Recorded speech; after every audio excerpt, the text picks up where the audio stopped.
In this video, I'm going to introduce you to Pascal's triangle. Pascal's triangle is a mathematical diagram, I guess you could say. It's a pyramid-shaped diagram of rows of numbers, and the diagram extends downward infinitely. Okay, there's no end to the rows that make up Pascal's triangle.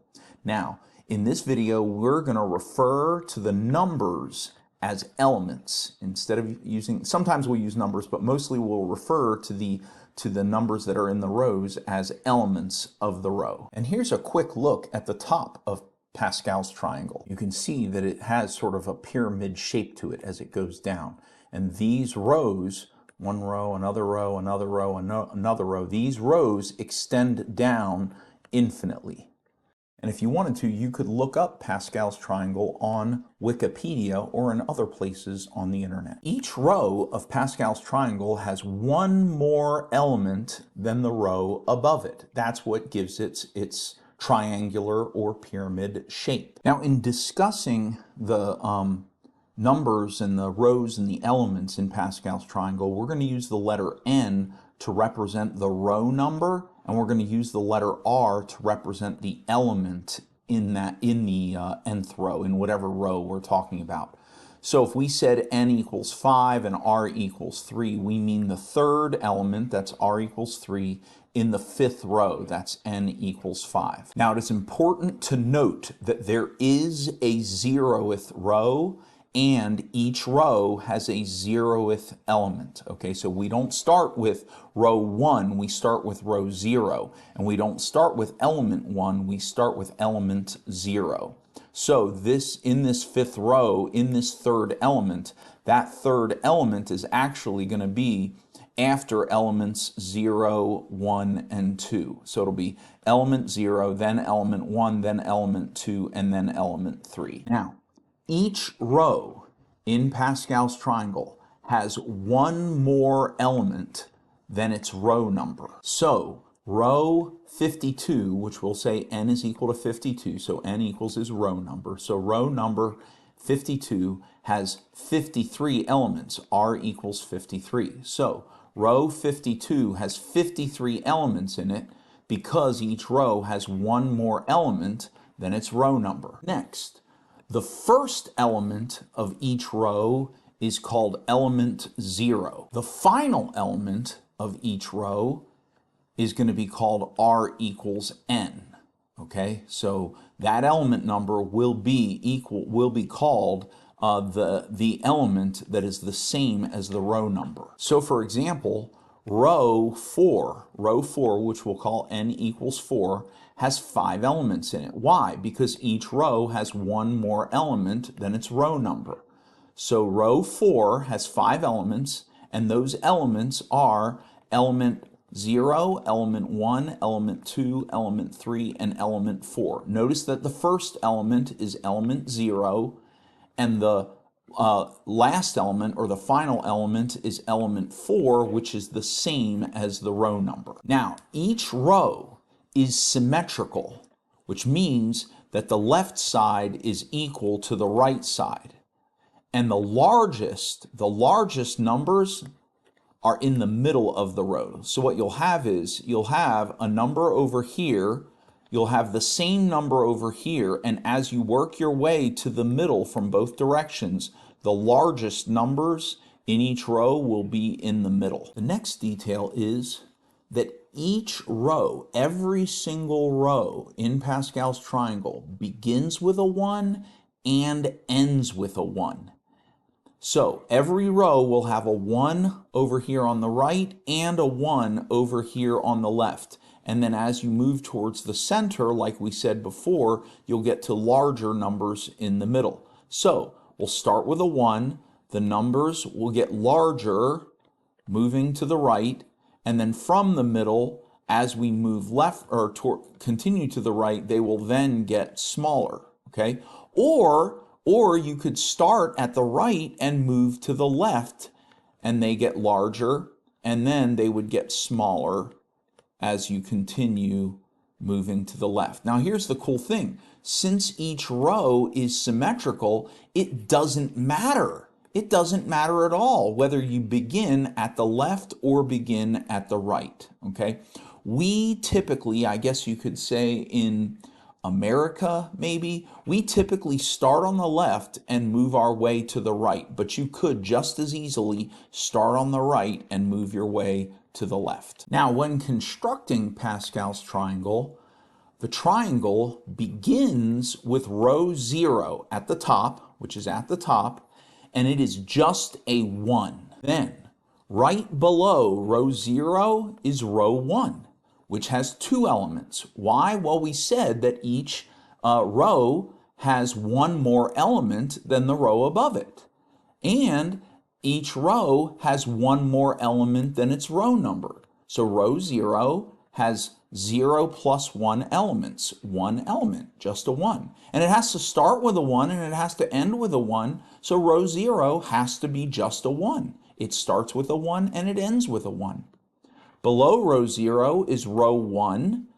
And so row 1 has to have 1 plus 1, that's 2 elements in it.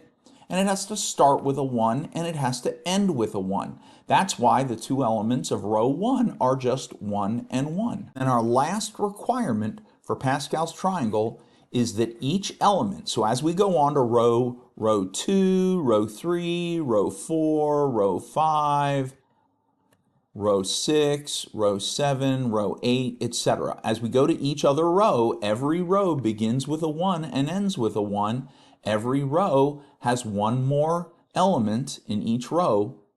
And then the middle elements, each element that's between the ones at the beginning and the end, each of those elements is simply the sum of the 2 numbers that are diagonally above it. And you'll see what I mean by diagonally above it because we stagger the numbers, okay? And I'll show you, I think you'll get an idea. For example, if you look up here, row 0 has a 1, row 1 has a 1 and a 1. Do you see how we didn't put the number, anything directly under the one in row 0? We stagger them. They move diagonally down to the right, diagonally down to the left. And so there will be a number here. Really, there will be a 1 here, and then a 1 here, and then there will be some number right here in row 2.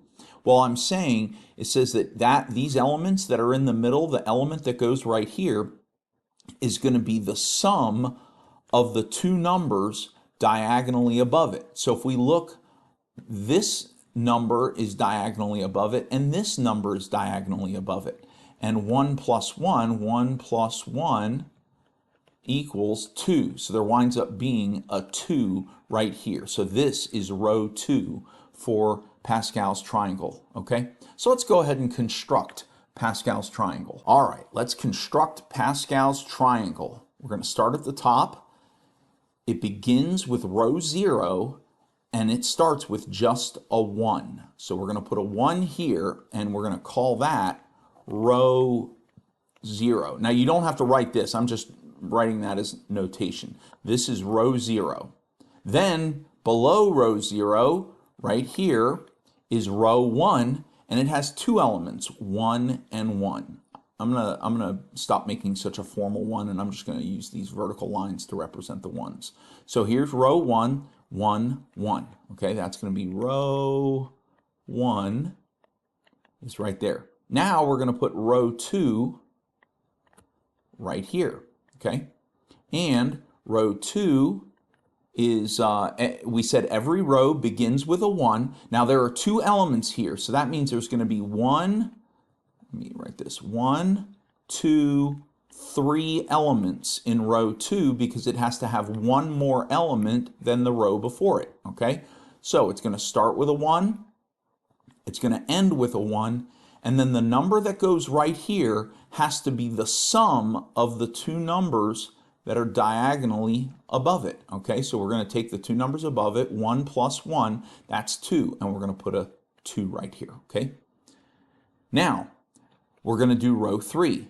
Row 2 has 3 elements, so row 3 is going to have 1, 2, 3, 4 elements. Okay, it's going to start with a 1 and it's going to end with a 1. Okay, and now we're going to have a number here and a number here. The number that goes here is going to be the sum of the two numbers above it. It's going to be the sum of 1 plus 2. 1 plus 2 is 3. This number is going to be the sum of this 2 plus this 1. Okay, so 2 plus 1 is also 3. Now, before we continue, I want to point something out to you. Note that this is row 1, and this is row 2, and that this is row 3. I want you to notice that every row starts with a 1, but that the next number over from the 1 is the row number. So we start with a 1, then we have the row number. We start with a 1, then we have the row number. Okay? When we get to row 4, we're going to start with a 1, and then we're going to have the row number, which is 4. That's just a systematic element to the pattern of Pascal's triangle. All right, now why don't you try to construct the 4th row right here? Now that you know the pattern for how we do this, why don't you pause the video and on paper, go ahead and, if you haven't been writing this out on paper, go ahead and write out these rows for Pascal's triangle, and then try to construct row 4. All right, so let's do row 4 here. We're going to begin with a 1. We know we're going to end with a 1. And since there's four elements in row 3, so there's going to be 5 elements in row 4. So there's going to be 1 here, and 1 here. Okay? This number right here is going to be the sum of 1 and 3. So 1 plus 3 is 4. And so you can see that it's the 4th row. The number here is going to be the sum of 3 plus 3, and that's 6. And then the number that goes here is going to be the sum of 3 plus 1, and that's 4. And in row 4 here, this is a great place to see the symmetry of the rows. We have 1 and 4 here, and then 4 and 1 here. And look, the largest number is in the middle. Okay? Why don't you now try to construct row 5? All right, so row 5 is going to start with a 1. It's going to end with a 1, and then we're going to have 4 numbers in the middle, okay? And the number that goes right here is going to be 4 plus 1, that's 5, because this is row 5. And the number that goes here is also going to be 4 plus 1. That's also 5. And we're symmetrical. Look, we've got, put this a little farther away, we've got a 1, 5, and then we end with a 5, 1. Now we're going to have 2 more numbers in the middle here. This one is going to be 6 plus 4, that's 10. This one is also going to be 6 plus 4, also 10. And so look, you can see the symmetric nature here, okay? You can see that over here we have 1, 5, 10, then we have 10, 5, 1, and you can also see that the largest numbers are in the middle. Why don't you now try row 6? Okay, so we're going to start with a 1, then the next number is going to be 5 plus 1, that's 6. The next number is 5 plus 10, that's 15. Then 10 plus 10, that's 20. Then 10 plus 5, that's 15. Then 5 plus 1, that's 6. And then it's going to end with a 1.